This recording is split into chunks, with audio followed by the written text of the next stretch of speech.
निकल के सामने आ रही थी कि अखिलेश यादव कहते हैं कि भाई क्या गारंटी उनकी है कि वो जो है कह सकते हैं इलेक्शन के बाद भी हमारे साथ रहेंगी। तो वाकई बात सच है कि कोई पंखा खरीदने तो नहीं निकले जिसके तहत आप ये वाली बात कह रहे हैं कि आपको गारंटी चाहिए। ऐसे में आपस में विश्वास और तालमेल बनाना ज़रूरी है। % दलित वोट बैंक वो जो बसपा के खाते में आता है। वहीं अगर सपा की बात करें तो एम कॉम्बिनेशन के साथ में उनके पास भी तकरीबन 20-22-25% वोट है, तो ये लगभग 40% से प्लस चला जाता। तो ऐसे में बीजेपी के लिए मुश्किलें खड़ी हो सकती हैं, लेकिन अभी उनको अपने आप को लार्ज स्केल में देखना है। तो जाहिर सी बात है कि इंडी गठबंधन के साथ अगर वो जाती हैं, अगर वो जाना का सोचती हैं, तो उनको ये ज़रूर लगेगा कि अगर सरकार इंडी गठबंधन की आती है तो उनको एक बड़ा मौका कहीं ना कहीं मिलेगा। अगर ओबीसी के साथ में जाती हैं तो एक वोट काटने वाली जो राजनीति एक बार फिर से वो निकल कर सामने आएगी, क्योंकि जैसा हमने 2022 के चुनाव में देखा कि महज एक सीट उनके पल्ले में आती है।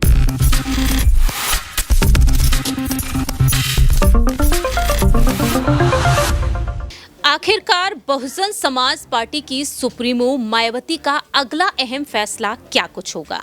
क्या वह इंडिया गठबंधन की तरफ रुख करेंगी या फिर वह एनडीए की तरफ जाती हुई नजर आएंगी? ये सवाल बीते लंबे वक्त से उठ रहा है और अब इंतजार किया जा रहा है 15 जनवरी तारीख का, क्योंकि 15 जनवरी को मायावती अपना जन्मदिन सेलिब्रेट करती हैं और इस खास मौके पर वह खुलासा कर सकती हैं, ऐलान कर सकती हैं कि वह किसी न किसी गठबंधन से जुड़ेंगी या फिर नहीं। नमस्कार, मैं प्रांशी राठौर और आप देख रहे हैं नेक्स्ट 9 न्यूज़।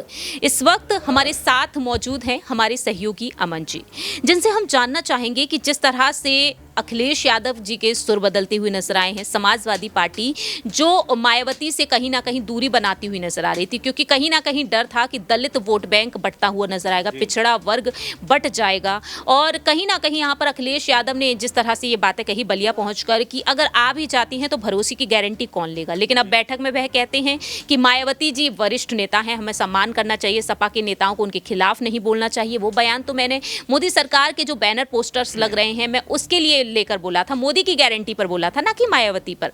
और अब मायावती जिस तरीके से उन्हें नसीहत देती हैं कि पहले वह खुद के गिरेबान में झांक कर देखें, और AIMIM के प्रमुख जो हैं असुद्दीन ओवैसी के संपर्क में वह बनी हुई हैं। और ऐसे में कांग्रेस के जो तमाम नेता हैं, वो इंडिया गठबंधन के जो नेता हैं वो बसपा के संपर्क में है। कैसे देख रहे हैं इस पूरी ही राजनीति को आप? देखिए प्रांशी जी, अगर मायावती का जिक्र आप कर रहे हैं यूपी के लिहाज से, तो जाहिर सी बात है कि 20-22% जो दलित वोट बैंक है वो उनके कब्जे में है, और ये माना जाता है मायावती जिस तरफ जाएंगी वो वोट उधर चला जाएगा।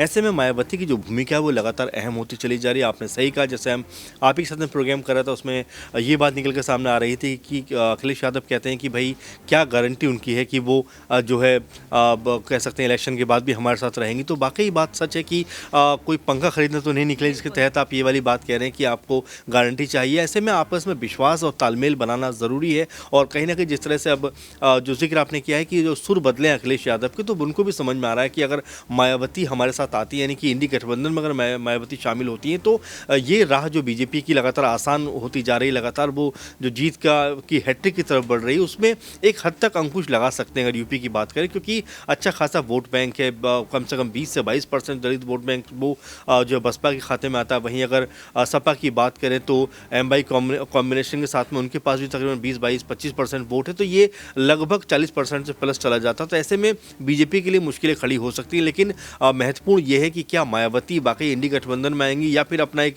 जो तीसरा मोर्चा बनाने की बात चल रही है, जिसमें जो है ओबीसी का जिक्र भी लगातार सामने आ रहा है। तो ऐसे में मायावती के ऊपर सबकी निगाहें हैं, और सबसे बड़ी बात कि 15 जनवरी को जो ऐसा सुनने को लगातार मिल रहा है कि कोई बड़ा खुलासा, कोई बड़ा ऐलान वो यहाँ पर कर सकते हैं कि वो किस तरफ जा सकती हैं। और जिस तरफ भी वो जाएंगी फिलहाल यूपी में, उस तरफ ये कहा जा सकता है कि उसकी जीत काफ़ी हद तक जो है वो सुनिश्चित या पक्की मानी जा सकती है। देखिए, जिस तरह से यहाँ पर असुद्दीन ओवैसी के संपर्क वाली बात कही जा रही है, 11 सीटों पर असर पड़ सकता है। 11 सीट यहाँ पर कहीं ना कहीं अपनी तरफ वह लेती हुई नजर आएंगी, लोकसभा सीटें।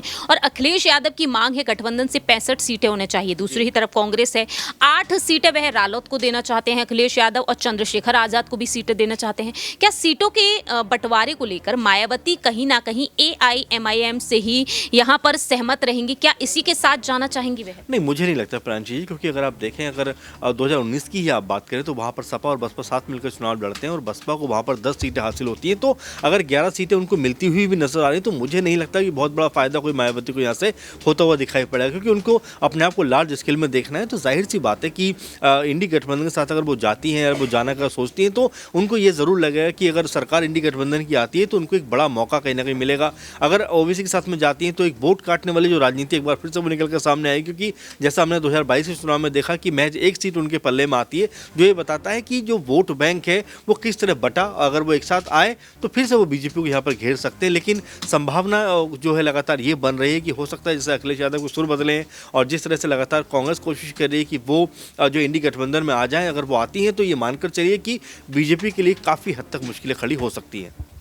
अब यही देखना होगा कि आखिरकार मायावती का फैसला क्या होगा, क्योंकि ओपी राजभर जो साफ तौर पर मायावती का साथ देते हुए नजर आए हैं, जो उन्होंने जिस तरह से अपनी जान को खतरा बताया है सपा से, तो ऐसे में गेस्ट हाउस कांड का जिक्र ओपी राजभर ने भी किया है और दूसरी ही तरफ डिप्टी सीएम केशव प्रसाद मौर्य भी अपनी बात रखते हुए नजर आए हैं। तो बीजेपी मायावती के साथ नजर आ रही है। अब देखना यही होगा कि बीजेपी के संपर्क में भी वह क्या आती हुई नजर आएंगी, या फिर असुद्दीन ओवैसी के साथ मिलकर ही वह अब गठबंधन करती हुई नजर आएंगी। फिलहाल इस खास रिपोर्ट में इतना ही। बाकी के तमाम अपडेट्स के लिए आप देखते रहिए नेक्स्ट 9 न्यूज।